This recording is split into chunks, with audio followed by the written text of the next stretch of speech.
Okay, so the problem set from lesson 1 in module 1 was your first homework assignment. We're going to do some of the problems for you, probably not all of them. I encourage you to actually watch the video and listen to it, listen to my explanations if you're having trouble with these problems. Do them at my pace with me, and then go back and try the ones that I haven't shown you how to do after you've seen me do some of them, because hopefully then you understand them more and can do them on your own.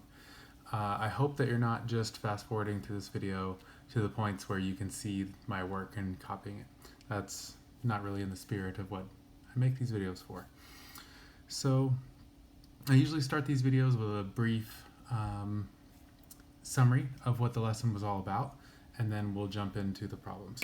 So lesson 1 is all about rates, and rates, I'll try to keep the paper straight for you, are how one quantity varies compared to another quantity. Or another way to think about that would be how much of one thing you get for how much you get of the other thing. So some examples of how those are written as words would be one quantity per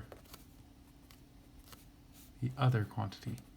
Maybe one quantity is speed and the other one is distance. So this could be, time and distance. So maybe this is hours, and maybe this one is miles. Or it could be, sometimes you see the words for every.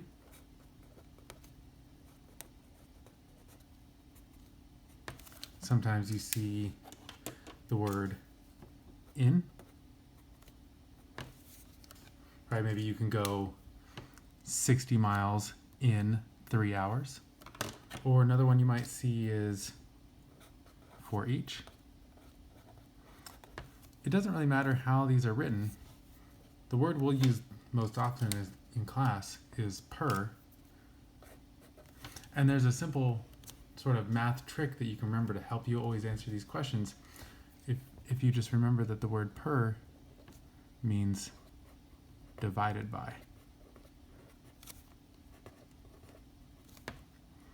If you remember that sort of like trick or word association, then a lot of the problems tell you exactly how to solve them, especially if you're looking for a unit rate. If I wanted a unit rate in miles per hour, I would just take the number of miles the question gives me divided by the number of hours the question gives me. That's the whole point of remembering that per means divided by. And that's pretty much all we're going to do in this lesson 1 problem set. The goal being to get in each one a unit rate. And a unit rate is just like a regular rate, but there's one special thing about it. How much one quantity varies per 1 unit of the other quantity. So like for speed is a rate, and when you talk about how fast something is going, like say a car, you're usually talking about a unit rate. You want to know how many miles you can travel in 1 hour, miles per hour. You don't talk about how many miles you can travel in 2 hours or in 3 hours. So that's why unit rates are really useful. They make it easier to make comparisons between things.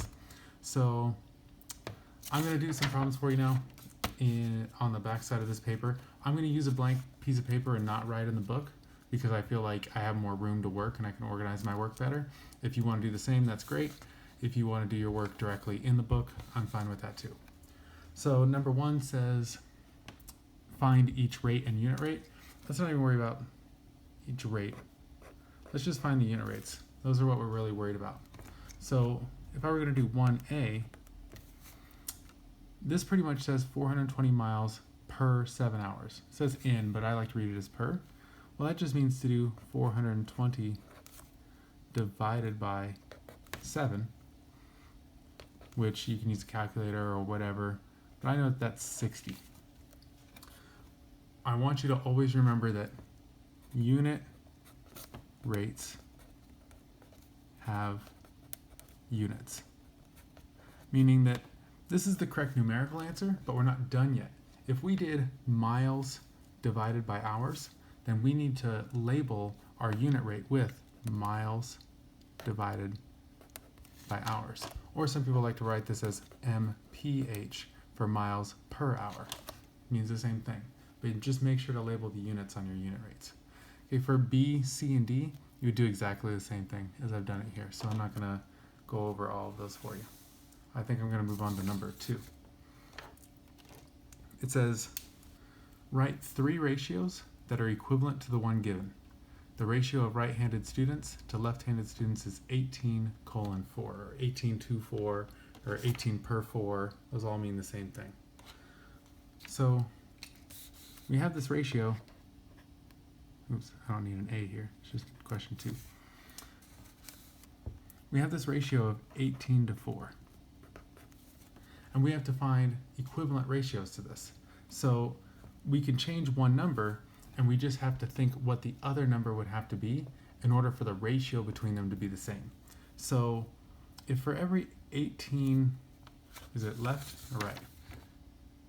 For every 18 right-handed students, I have 4 left-handed students.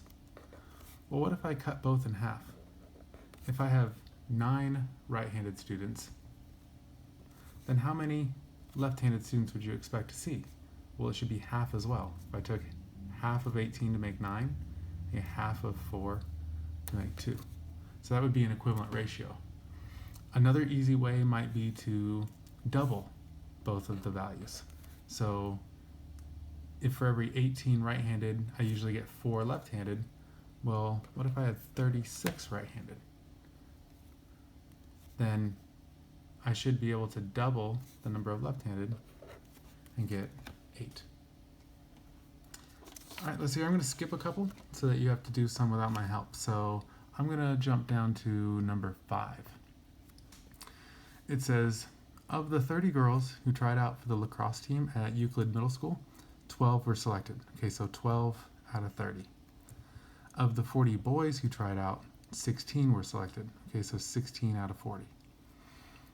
Are the ratios of the number of students on the team to the number of students trying out the same for both the boys and the girls? Okay, so they want us to check whether or not these ratios are equivalent. So let's underline these numbers. So for the girls, it was 30 tried out and 12 were selected. And for the boys, it was 40 tried out and 16 were selected. Okay, so this is number 5. Okay, so let me copy those numbers onto here. For the boys, it was 16 out of 40. And for the girls, it was 12 out of 30. I could have done the ratios the other way. I could have gone 40 over 16 and 30 over 12. But I like to think of it as the smaller number out of the bigger number. That's not always the best way to do things, but I think in this case it works well. Also, when I think of the words out of, I'm also thinking of the word per, like 16 per every 40 got in, or 12 per every 30. And that per meaning divided by tells me that the 16 is going to be on top, the 12 is going to be on top. Okay, so we have to figure out whether or not these are equivalent ratios. Well, I think the easiest way to do that would be to get the same number either on the top of both fractions or on the bottom of both fractions. And then we would need the other number to be the same. We would need the whole fraction to be identical to the other one in order for them to be equivalent fractions. So let's see here. We could, what's going to be the easiest way to do this? How about we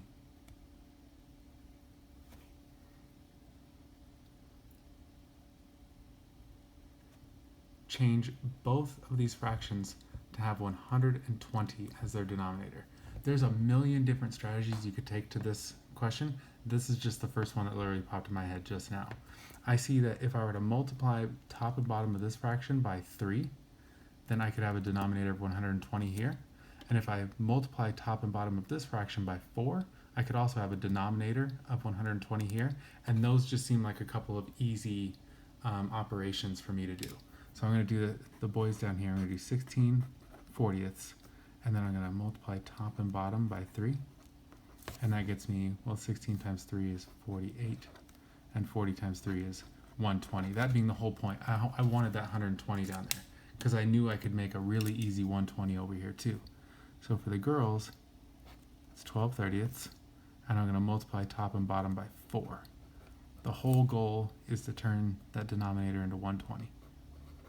And I get 12 times 4 is 48. 30 times 4 is 120. So in both cases, we got 48 over 20. So both of these ratios or fractions that we built at the start are equivalent to 48 1/20ths, meaning yes, they are equivalent ratios. So this team is picking boys and girls to be on the team at equivalent rates. More boys made it on because more boys tried out, but the rates at which they're picking them are equivalent.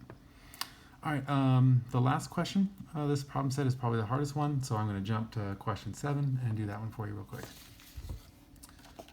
Let's see if I can get it on the screen. I might not be able to. Nope, so I'm just going to read it for you.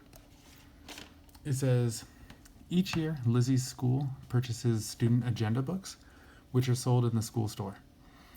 This year, the school purchased 350 books at a cost of $1,137.50.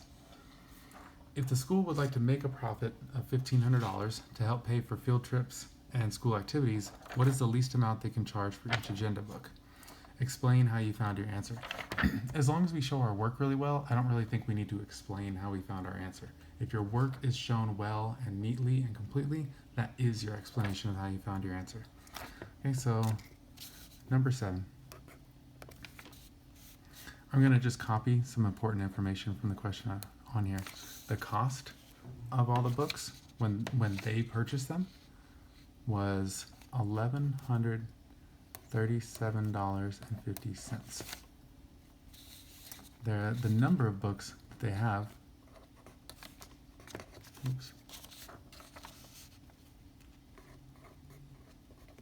is 350. They have a desired profit, meaning they want to make a profit from selling these of $1,500. I put my dollar signs on here. And so our goal is to figure out what the unit rate or unit cost, as some people would say, of each book must be so that they have to make up the $1,137.50 that they spent on the books, and then they want an additional $1,500 on top of that. So in order to figure out how much they have to sell the books for total, we should say that the cost plus the profit that they want to make equals what people call revenue. That's all the money you take in without thinking about, how much of it is cost and how much is profit. It's just like your total. And so in this case, that would be the $1,137.50 plus the $1,500 they want to make in profit, and that equals, that looks like $2,637.60. $2,637.50. So this is how much revenue they want to make, or how much money they have to sell the books for total. And now if we want to know the cost per book, maybe I shouldn't use the word cost, because you might think now I'm talking about this 1137. In fact, yep, I'm going to change that to revenue per book. Right? Revenue per book would be like how much money they're going to bring in each time they sell one book. And we want that to total up to 2637, so we're just going to do revenue divided by books. 2637 637.50 divided by 350 equals, and well, I don't have a calculator on me right now. I'm using my phone to film this video, so I can't use it as my calculator. So I'm going to let you figure out that calculation and get the final answer for yourself. All right, that's it.